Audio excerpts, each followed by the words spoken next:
Hello, everyone. Today on the final bar, my guest is Larry Berman from ETF Capital Management in the Toronto area. We're going to talk about resources, talk about inflation plays, talk about the election coming up and how you may want to be positioned with that in mind. Looking at the markets today, the S&P really coming off right out of the open, but slowly chipping away on those gains with technology leading the way higher on a heavy earnings day. What does that mean for the longer term trajectory? Ladies and gentlemen, this is the final bar.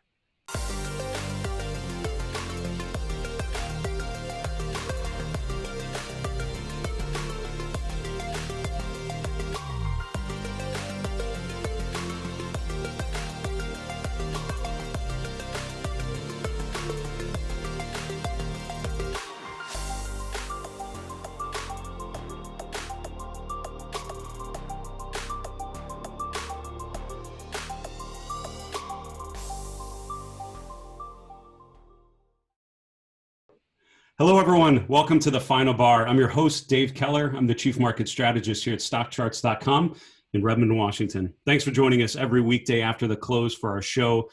Thanks for looking at StockCharts.com as a way to help manage what you're, manage how you're approaching these markets. And again, the goal of this show is to take all the noise, filter through it as much as we can. I think more than ever, focusing on the charts, focusing on the trends, focusing on the momentum shifts, focusing on how the price can help inform your understanding of what's working and what's not. I think now is the time to really focus on that. If there ever has been a time with so many headwinds, so many tailwinds, I'm often asked during earnings season, is technical analysis valid when, it's just earnings beats and earnings misses that are causing stocks to move? And I've always argued this is the best time to do it because the goal of looking at charts, the goal of, I think, investing is to get inside the head of all the other investors out there. And by looking at the charts, we're able to quantify that sentiment. We're able to quantify how people are anticipating earnings announcements, how they're reacting to them, and give you clear line in the sands at which point you want to reevaluate your positioning. So from a money management perspective, I would argue earnings season is a perfect time to be digging into the charts. Now, we have a lot of help along the way to try and navigate the charts effectively. It's not just hopefully my insights that we're able to go through here today. We have a great guest, Larry Berman, who I've known for a number of years and comes to us from the Toronto area. Does such a great job about articulating how to think about charts in relation to all the different macro themes out there. Next week on the show on Tuesday, we have Andrew Thrasher from Thrasher Analytics, who does a ton on social media. And I've always enjoyed, he's a top follow for me when I'm trying to make sense of what's happening from a technical perspective. And then on Wednesday, Gary Dean from sentimenttiming.com. They do a great job, Gary and Woody Dorsey, at quantifying sentiment in some meaningful ways. So some really interesting guests to pick their brains and make sense of them. Also, Al Brooks, who's an educator and a very successful trader, is going to be on Behind the Charts coming up this Monday, August 3rd. Let's get to our market recap. So as I mentioned, stocks down coming out of the gates and then sort of chipped away and finished a little bit further and further to the upside. Still finishing down on the day, about a third of a percent lower today on the S&P, which finished back below 3250. The Nasdaq in the positive, and obviously it's a big, heavy technology reporting week. Yesterday into today, a lot of companies, Alphabet's right after the close today, reporting. So again, as much as I try to stay away from focusing on earnings and focus on the charts and how they relate to the earnings announcements, I think that's from in terms of spending our time together, I think that's the best use of our time. Interesting to see today, mid caps and small caps down a little more. So again, it's sort of in general, sort of a risk off move from yesterday. But again, the accumulation during the day was sort of noteworthy. Just very quickly at some other asset classes, bonds continue to go higher. We talked about this yesterday. We had a segment called Clipping Coupons where we focused on the fixed income markets. And again, anytime I talk about bond prices going higher, someone tells me why that can't or shouldn't happen. And then I'm always tickled the next day when it just continues to go higher. So I have learned not to think about what should happen, but focus on what is happening and what can happen. And price can certainly go much higher than you probably think is reasonable. Dollar a little lower today, and looking at commodities, just because we've talked about gold and precious metals so much. Gold pulling back a little bit, down 0.7% today. Let's look at a chart of the S&P 500. And to be totally honest, I don't think things have changed a ton from what we talked about yesterday. We're sort of lower close than yesterday, but accumulated, we finished more toward the highs of the day. So it's sort of a mixed message of sorts. But overall, this pattern of higher highs and higher lows continues. The low today was 3,200, just about, which was the low from last week. And we talked about in terms of a short-term tactical indication, I'm always looking for the market to continue to make higher highs and higher lows. When that pattern stops, that's when I would start to be concerned and think about, think more specifically about downside potential and potential risk levels. So 3,200 held again today. If we would start to break that maybe tomorrow going into the weekend, I would start thinking maybe a little more tactically. But if we would violate that level, for example, tomorrow, you have the next swing lows around 3120. I think that would be a really key one because it's right where the 50-day moving average is. And in an extended uptrend, pretty reasonable that a market would pull back to an ascending 50-day moving average. Pretty reasonable it would pull back to the most recent swing low. And that would be the sort of buy on the dip sort of opportunity. If it would break that sort of level, then I think you need to start looking at a little more deeper corrective patterns, levels on, especially on particular positions where you'd want to start to minimize the risk and pull off some positions. But at this point, to be honest with you, I think the trend is long and strong in by definition, by the higher highs and higher lows. That trend, that pattern has continued so far. Look at some other themes that have emerged here. As I mentioned, technology leading the way today, followed by communication services. Again, Alphabet reporting right after the close today, and a lot of big technology names coming out. Are also earnings from Apple, from Amazon, from Facebook. Sort of everything sort of coming out right about now. So as we're recording the show, all of those releases are coming out. So we're not going to incorporate too much about them because I think for me, understanding how the prices are relating to those is going to be pretty key here. Going down a little further, you can see in terms of groups that led to the upside today. One of the groups within industrials, delivery services. So this would be things like UPS, FedEx, if I remember right, popping up pretty good. Also the gambling group, and again, some of these groups, it's sort of feast or famine. They're up big and get you very excited. This is gambling. Sort of mid-June when it's breaking to new swing highs. It very quickly went to retest the lows. So it's hard for me to get too excited about a chart like that. In terms of a bottom fishing idea, a chart like this that's coming on bouncing off of support, I could see the argument for it. The RSI hitting 40, which is usually in a bullish phase where, stocks tend to bottom out. I get the argument for it. For me, if you were looking at a chart like this, I think, buying on weakness isn't necessarily a bad thing. Having a clearly defined risk level is probably even more important. When you're buying in an uptrend, you're sort of assuming that trend is going to continue. And when the trend reverses, that's when you start to reconsider it. When you're buying weakness, though, I think you have to think more about risk reward. Think about the upside potential, which here clearly the 200-day, those previous highs in June, certainly a short-term upside potential for that. But you also have to define the risk. So having a risk right below at 550 or so, this is on an index, obviously, but looking at particular names like LVS, like MGM that are in this group, I don't have a problem with that as long as you have a clearly defined risk level or a stop loss, some level at which you will agree to revisit that potential long position. So this could be setting up certainly as a buying on the dips or buy on weakness sort of chart that revisits the previous highs. The fact that the RSI's hit around 40, which is about right for a pullback in an uptrend, that's good. But again, a break below 550, and I'd start to get concerned on that one. Or again, thinking of how that translates to some of the individual charts within the group. Semiconductors continue to do very well. There's been a ton of movement this week with Intel, AMD, TSM, Taiwan Semiconductor, all sort of fluctuating to a great deal. I was looking at a chart of AMD before we started the show, and it's up another 2 to 3% today. And again, this chart's essentially gone vertical. What's interesting about a chart of here of AMD is that it's nearing that extreme overbought region, right, where the RSI gets above 80. It didn't quite hit it today, but really, really close. And that starts to look a lot like sort of mid-November. And if you looked, that wasn't the top. That was a buyable pullback within a longer uptrend. That's a lot of times with that extreme overbought. When the RSI gets above 80, it's such upside momentum. You'd expect a bit of a pullback, but overall the upside momentum, or the theory goes, is so positive that you'd probably assume at least another move higher. This is TSM, again, similar sort of chart. This was down 3% today, so there's a ton of volatility in these names here.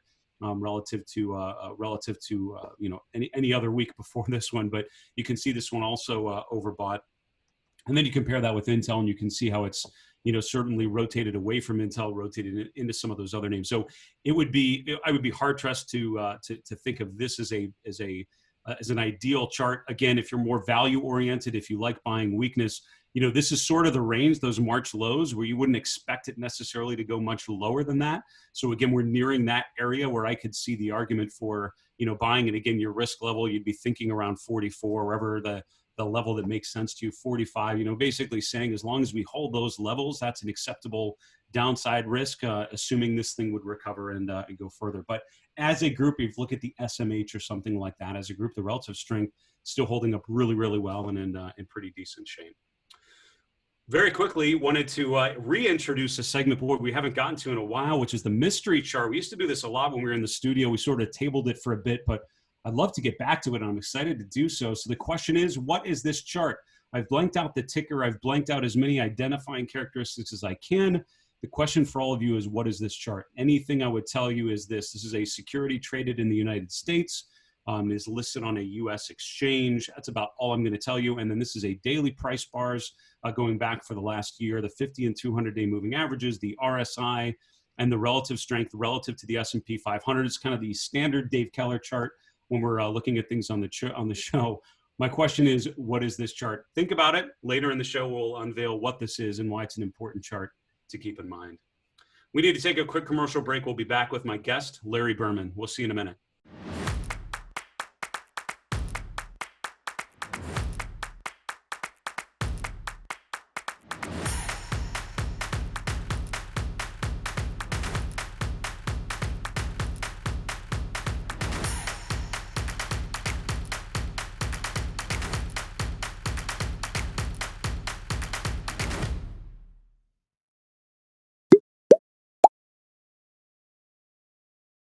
Hello, everyone. Welcome back to the Final Bar. This is Dave Keller here at StockCharts.com. Thanks for joining us every weekday after the close for our show. As a reminder, we love to hear from you, and we'll do another Final Bar mailbag segment tomorrow. So any questions you have about the markets, about particular charts, particular indicators, or just how you're trying to navigate these markets, we'd love to hear from you and address one of your questions on the air. Two quick ways to get a question to us. Number one, via email, thefinalbar@StockCharts.com. Number two, on Twitter, just tag us in any comment @FinalBarSCTV. Again, we'd love to hear from you and address it in our mailbag segment tomorrow. I want to welcome on my guest, Larry Berman from ETF Capital Management in Toronto. I've known Larry for a number of years, and we served on a board of the CMT Association years ago. Good to reconnect with you, Larry, and thanks so much for coming on the show today.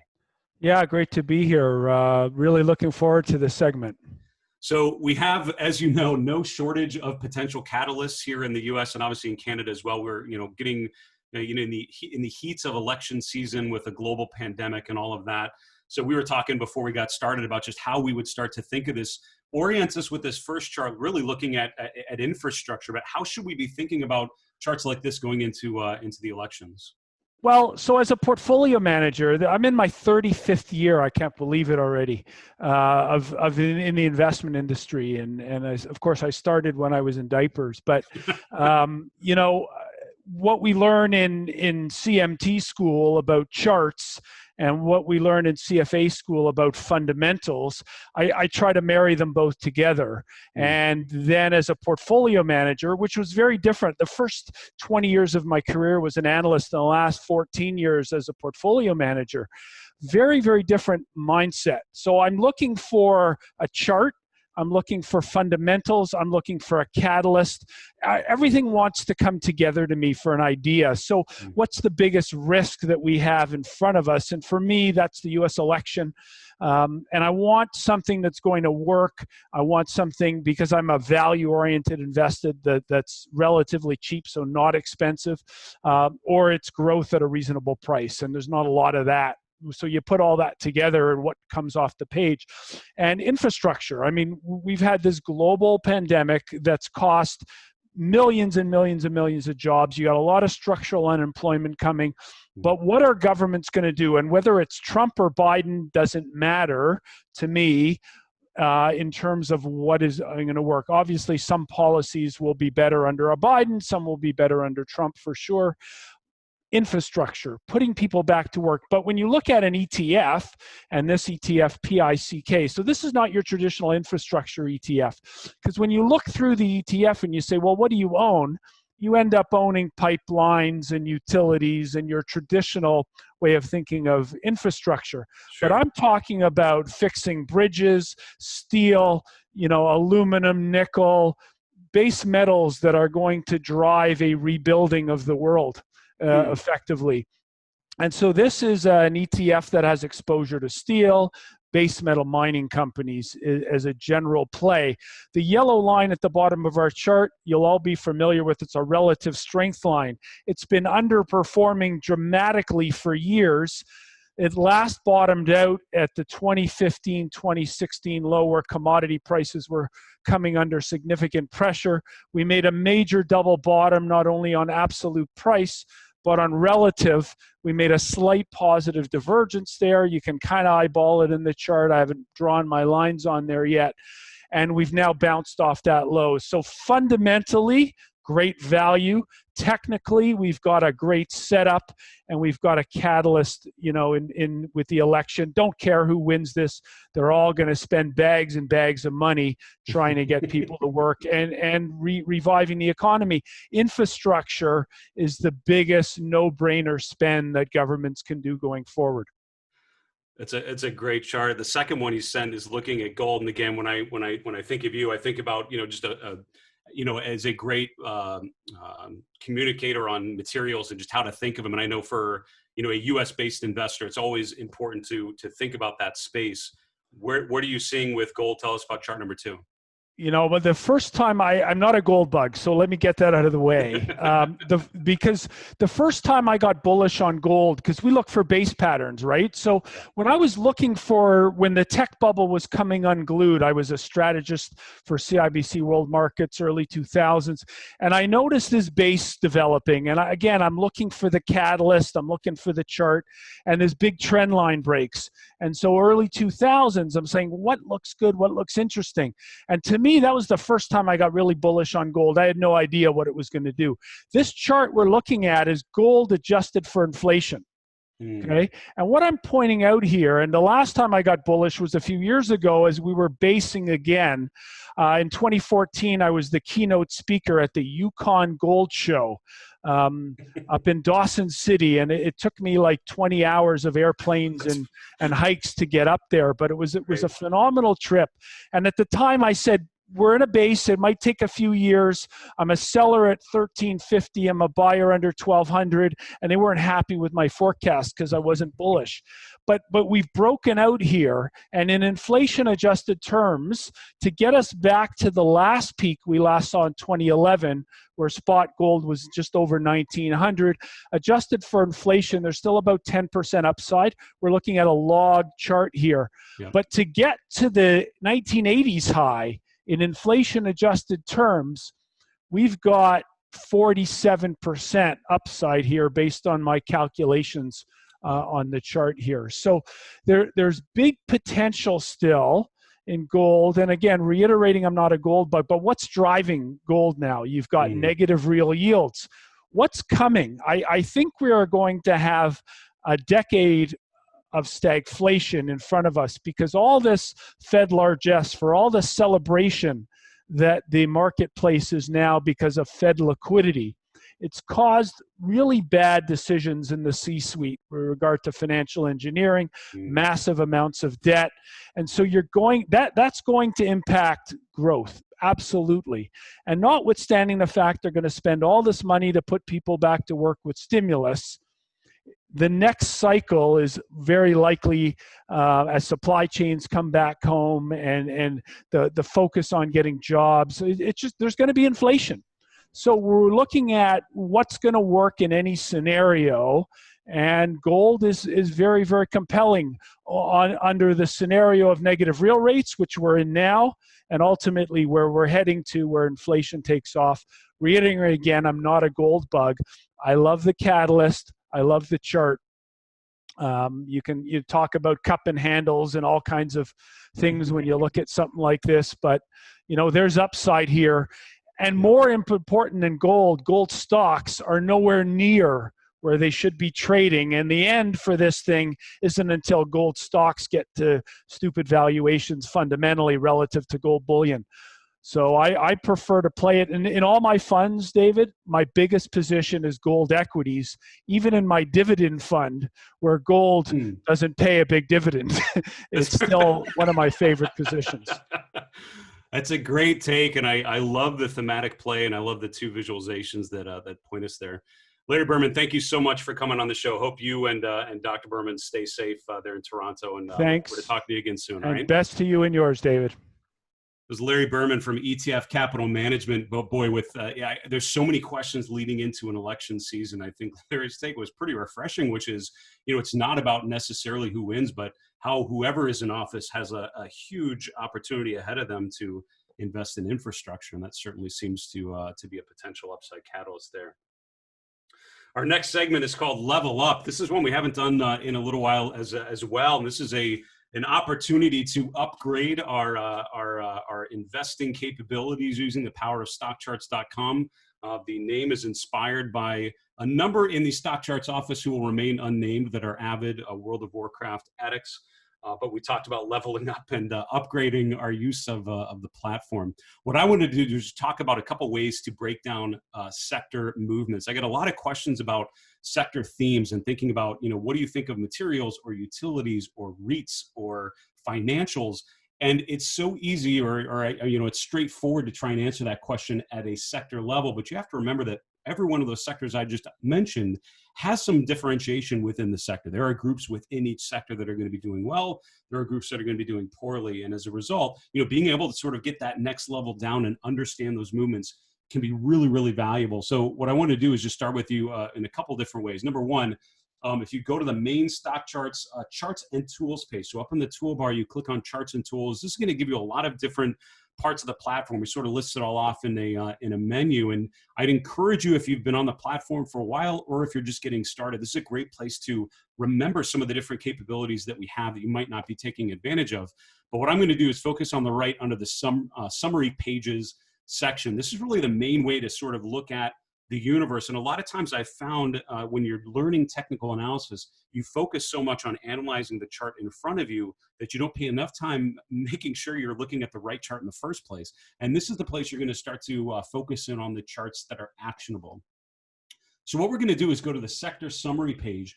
What this does, if you click on the Scooter tab, is it's going to show you from strongest to weakest how these sectors are doing relative to one another, because the SCTR, the StockCharts technical rating, is a technical rating system, a very simple momentum-based system looking at strongest uptrends to strongest downtrends, and it's all percentile ranked. So this is ranking these ETFs versus all the other ETFs in our universe. The higher the number, the stronger the trend. So technology, not surprisingly, the number one out of the 11. Energy and financials, not too surprisingly, hopefully at the bottom of that list. What's interesting, though, is even though financials are doing relatively poorly, you click on the sector, again, sorted by Scooter rankings, that's what I tend to do. Now you're looking at the industry groups that comprise that sector, and you're looking strongest to weakest. So we have a separate Scooter ranking just for industry groups. So we have about 105, 106 Dow industry groups that we have all assigned to particular sectors. You're looking at how they're doing relative to all the other sectors out there. So even though financials as a sector are relatively weak, and really it's driven by things like banks, full line insurance that are at the bottom of the list, you can also see groups like financial administration, specialty finance, insurance brokers on a relative basis are actually doing pretty well. And even on a day, if we sort by percent change, even on a day when financials are down, when banks are down, you can see financial administrations actually positive. So what's causing that? You then click here, we can sort this by Scooter rankings, and now we're seeing which names within that group are actually driving the price higher. So Jack Henry and Associates, JKHY, is the top ranked stock within that industry group within the financial sector. So what we did here was we started pretty high level. We started at the sector, the financial sector. It's doing overall kind of poorly if you sort this on our technical rating system. When you go into financials, you can see that certain groups are actually doing better than others. You can actually click into the sector, or into the industry group, and see, for example, in specialty finance, MSCI, S&P Global, and others are doing pretty well. While I'm here, the other thing I would point is that you can look at stocks that are rated pretty highly. So MSCI, SPGI, in long-term uptrends, some of the better ranked stocks across the financial sector. But you can see that today, they're actually down a little more than the S&P as well. So even though they're rated relatively high, they're actually today going down. So this is a great way to see when things are not working and all of a sudden start to emerge. You'll see low-ranked scooter stocks that are actually performing very well on certain days. You'll see top-ranked scooter stocks that are actually underperforming. That is a great early detection system of potential rotations, potential leadership shifts. So if you look at these names, sort of these high flyer names within financials, tactically over the last week and a half, they've actually started to come off a little bit. You see bearish engulfing patterns on MSCI, 2 of them in the last 2 weeks. You're seeing a bit of a testing of previous support levels. And all of a sudden I'm starting to look at, previous swing lows and seeing, sort of identifying maybe some key lines in the sand that at which point I might want to revisit those. If you'd want to set an alert on something like that, you go back to the charts and tool page. We have a whole alert engine. You can enter the ticker, enter the price level, and you actually have it email you or give you a pop-up when an alert is triggered, a key price level is triggered. That is our level up segment for today, really just very quickly focusing on how to drill into sector performance and focus on individual groups and particular stocks. Do you know what the mystery chart was? It was this chart we presented earlier in the show. It's the price, the RSI, the relative strength. The question is, what is this chart? It's actually the retail sector, the XRT, which is the retail ETF. It's interesting, and as I asked that, as I was putting this chart together, I said, this chart actually looks like a lot of things out there, which is why it's really the mystery chart here. A lot of things look like this. It would actually be pretty hard unless you really dig in there to figure out this is retail in particular. There's a lot of stocks and a lot of groups that look kind of like this, that are retesting those January, February highs. Also, you have this bearish divergence at play, higher highs in price, lower peaks in the RSI. I think this shows you the opportunity in the US equity market right now with groups like retail breaking to new swing highs, breaking above the early 2020 highs, but it also shows you the potential for deterioration with bearish divergences of higher highs in price, lower peaks in RSI. One of these is going to win out. Either this uptrend continues, this divergence looks less and less like a divergence as we push momentum higher, the S&P returns to 3,400, or we start to break down through trend lines, we start to break down through swing lows, we start to break down through the 50-day moving average, and the bearish divergence becomes more and more accentuated as prices break down. That is the decision point I think the equity markets are on. That's why I'm looking at a chart like the XRT. The only other reason why this is our mystery chart today is look at the relative performance from the beginning of April. I'm not sure you may know how well retail has done. This is an equal weighted ETF. So the XRT is actually equal weighted. It's not just Amazon or something that is part of this that's pushing it higher. It's actually equal weighted retail stocks. So a lot of different names that are participating in that uptrend. That's our mystery chart for today. We need to wrap the show, go right to the 3 and 3 charts. 3 minutes. It's going to be like 1 minute, but we're going to do it. Here we go. Chart number 1 is high beta versus low volatility. This is one of the charts in our Mindful Investor Live chart list, going through a bunch of different charts that I think tell a good macro story using the power of data visualization. You can see how this ratio went higher out of the March lows. This is really as good of a proxy I could come up with, showing you risk on versus risk off. You can see risk on going through the beginning of 2020, risk off even before the market topped in February, going through the March lows, the risk on back through the beginning of June, but then look at how this ratio has come off since then. The S&P 500 overall has stabilized. This ratio has come down a little bit, but in the last couple of weeks, really in the month of July, it's been more sideways. I'd be very keen to see which way this chart breaks as an indication of risk on versus risk off going forward. Chart number 2 is semiconductors. We talked about some of these names earlier in the show. So I want to point out on a relative basis, the SMH, the semiconductor ETF, again, making a new 52-week relative high. So this group, this theme continues to work. When this chart is going up, it's hard for me to think there's a lot of potential downside in stocks because it's just such a bellwether group. Chart number 3 is Procter & Gamble and 3M, and it's simply looking at the two charts together. The reason why we're showing PG in the top panel, MMM, the 3M chart in the bottom, is just to show that there are plenty of stocks breaking out and testing upside resistance and winning. There are plenty of stocks testing downside support with the potential to break, and I think looking at that differentiation, screening for those good ideas is super valuable. For StockCharts.com in Redmond, Washington, this is Dave Keller. Have a great night. We'll see you tomorrow. Hey, Grayson Rose here with StockCharts. Thank you so much for watching. I hope you enjoyed that video. If you did, consider giving it a like down below, maybe leave us a comment, and if you're new to the channel, you can subscribe at the link up above. We're gonna bring you daily content from an incredible collection of technical analysts and financial experts.